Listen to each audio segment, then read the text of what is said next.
عالمگیر نجات ترقی اور امتحان پر مرکوز ہے اور ان کے بغیر غیر ممکن الحصول ہے۔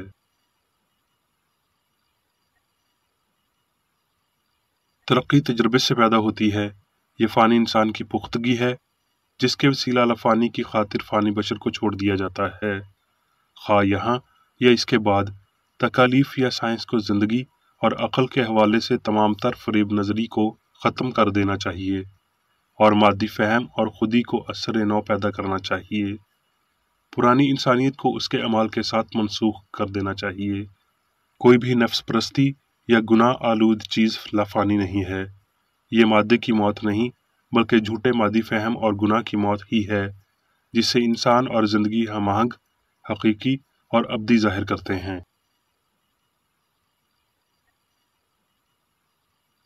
یسوع کی موت کے بعد اس کی نابدلنے والی جسمانی حالت نے تمام تر مادی حالتوں پر سربلندی پائی اور اس سربلندی نے اس کے آسمان پر اٹھائے جانے کو واضح کیا اور بغیر غلطی کے قبر سے آگے ایک امتحانی اور ترقی یافتہ حالت کو ظاہر کیا۔ موت خواب کا ایک مرحلہ ہے کیونکہ وجود مادی ہو سکتا ہے۔ ہستی کی ہم آہنگی میں کوئی چیز مداخلت نہیں کر سکتی اور نہ ہی سائنس میں انسان کی وجودیت کو ختم کر سکتی ہے۔ انسان ویسا ہی رہتا ہے جیسا وہ ہڈی ٹوٹنے یا سر قلم ہونے سے پہلے تھا۔ اگر انسان نے کبھی موت پر فتح مند نہیں ہونا تو کلام یہ کیوں کہتا ہے کہ سب سے پچھلا دشمن جو نیست کیا جائے گا وہ موت ہے؟ کلام کا یہ حصہ واضح کرتا ہے کہ ہم گناہ پر فتح پانے کے تناسب میں موت پر فتح حاصل کریں گے۔ زیادہ بڑی مشکل اس لا علمی میں پائی جاتی ہے کہ خدا کیا ہے۔ خدا، زندگی، حق اور محبت انسان کو امر بناتے ہیں۔ لافانی عقل کو جو سب پر حکمرانی کرتی ہے، جسمانی سلطنت، اس کے ساتھ ساتھ روحانی میں بھی سب سے اعلیٰ تسلیم کیا جانا چاہیے۔ یہاں اور آخرت میں موت کے خواب کی قیادت عقل کرتی ہے۔ اپنے خود کے مادی ظہور سے سوچ، میں مردہ ہوں، جنم لے گی تاکہ سچائی کے اس گونجدار لفظ کو پکڑ سکے۔ کوئی موت بے عملی، بیماری والا عمل، رد عمل اور نہ ہی شدید رد عمل ہے۔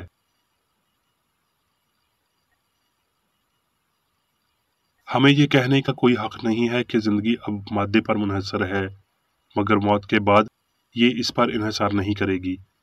یہاں ہم زندگی کی سائنس سے لا علمی میں اپنی زندگی نہیں گزار سکتے اور قبر کے بعد اس لا علمی کے لیے اجر کی توقع نہیں کر سکتے۔ لا علمی کے اجر کے طور پر موت ہمیں ہم آہنگ اور لافانی نہیں بنائے گی۔ اگر یہاں ہم کرسچن سائنس پر توجہ نہیں دیتے جو کہ روحانی اور ابدی ہے، تو ہم اس کے بعد روحانی زندگی کے لیے بھی تیار نہیں ہوں گے۔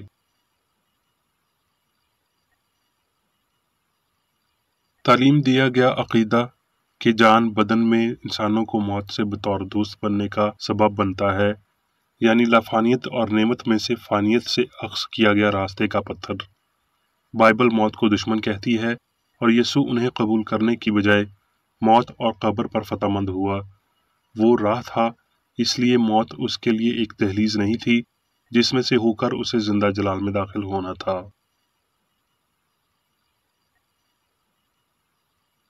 رسول نے پکارا، اب یہ قبولیت کا وقت ہے، دیکھو یہ نجات کا دن ہے۔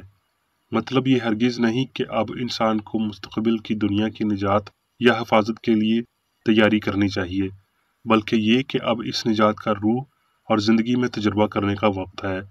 اب وقت ہے نام نہاد مادی تکلیفوں اور مادی خوشیوں کو ترک کرنے کا، کیونکہ دونوں غیر حقیقی ہیں، اس لیے کہ دونوں سائنس میں ناممکن ہیں۔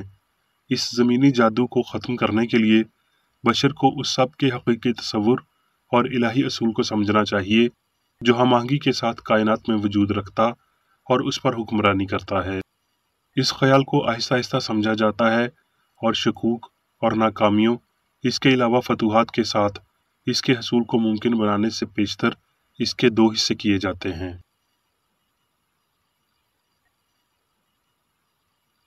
کرسچن سائنس انسان کو خواہشات کا مالک بننے، شفقت کے ساتھ نفرت کو ایک تعطل میں روکنے، پاکیزگی کے ساتھ شہوت پر، خیرات کے ساتھ بدلے پر فتح پانے اور ایمانداری کے ساتھ فریب پر قابو پانے کا حکم دیتی ہے۔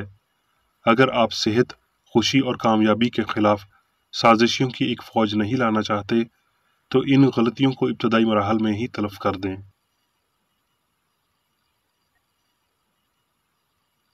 جب تک ہم آہنگی اور انسان کی لفانیت زیادہ واضح نہیں ہو جاتے، تب تک ہم خدا کا حقیقی تصور نہیں پا سکتے، اور بدن اس کی عکاسی کرے گا جو اس پر حکمرانی کرتا ہے، خواہ یہ سچائی ہو یا غلطی، سمجھ ہو یا عقیدہ، روح ہو یا مادہ۔ لہٰذا اس سے ملا رہ تو سلامت رہے گا۔ ہوشیار، سادہ اور چوکس رہیں۔ جو رستہ اس فہم کی جانب لے جاتا ہے کہ واحد خدا ہی زندگی ہے، وہ رستہ سیدھا اور تنگ ہے۔ جب جھوٹے انسانی عقائد خود کے جھوٹ کے بارے میں تھوڑا سا بھی جانتے ہیں تو وہ غائب ہونا شروع ہو جاتے ہیں۔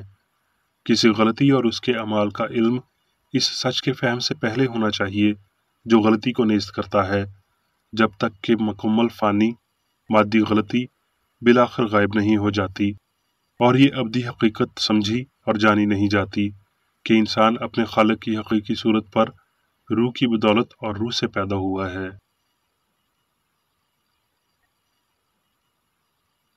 جھوٹے بھروسوں اور مادی ثبوتوں کے خیالات کو ختم کرنے کے لیے تاکہ شخصی روحانی حقائق سامنے آئیں، یہ ایک بہت بڑا حصول ہے جس کی بدولت ہم غلط کو تلف کریں گے اور سچائی کو جگہ فراہم کریں گے۔ یوں ہم سچائی کی وہ ہیکل یا بدن تعمیر کرتے ہیں جس کا معمار اور بنانے والا خدا ہے۔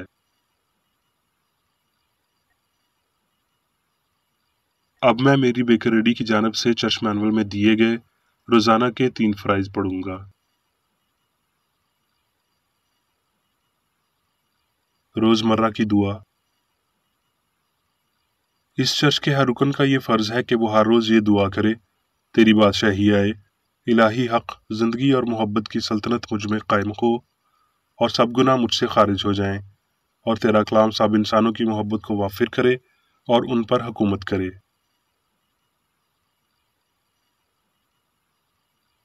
مقاصد اور اعمال کا ایک اصول۔ نہ کوئی مخالفت، نہ ہی کوئی محض ذاتی وابستگی مادری چرچ کے کسی رکن کے مقاصد یا اعمال پر اثر انداز ہونے چاہیے۔ سائنس میں صرف الہی محبت حکومت کرتی ہے، اور ایک مسیحی سائنسدان گناہ کو رد کرنے سے، حقیقی بھائی چارے، خیرات پسندی اور معافی سے محبت کی شیریں آسائشوں کی عکاسی کرتا ہے۔ اس چرچ کے تمام اراکین کو سب گناہوں سے، غلط قسم کی پیشن گوئیوں، منصفیوں، مذمتوں، اصلاحوں، غلط تاثرات کو لینے اور غلط متاثر ہونے سے آزاد رہنے کے لیے روزانہ خیال رکھنا چاہیے اور دعا کرنی چاہیے۔ فرض کے لیے چوکسی۔ اس چرچ کے ہر رکن کا یہ فرض ہے کہ وہ ہر روز جارحانہ ذہنی آراء کے خلاف خود کو تیار رکھے اور خدا اور اپنے قائد اور انسانوں کے لیے اپنے فرائض کو نہ کبھی بھولے اور نہ کبھی نظر انداز کرے۔ اس کے کاموں کے باعث اس کا انصاف ہوگا، وہ بے قصور یا قصوروار ہوگا۔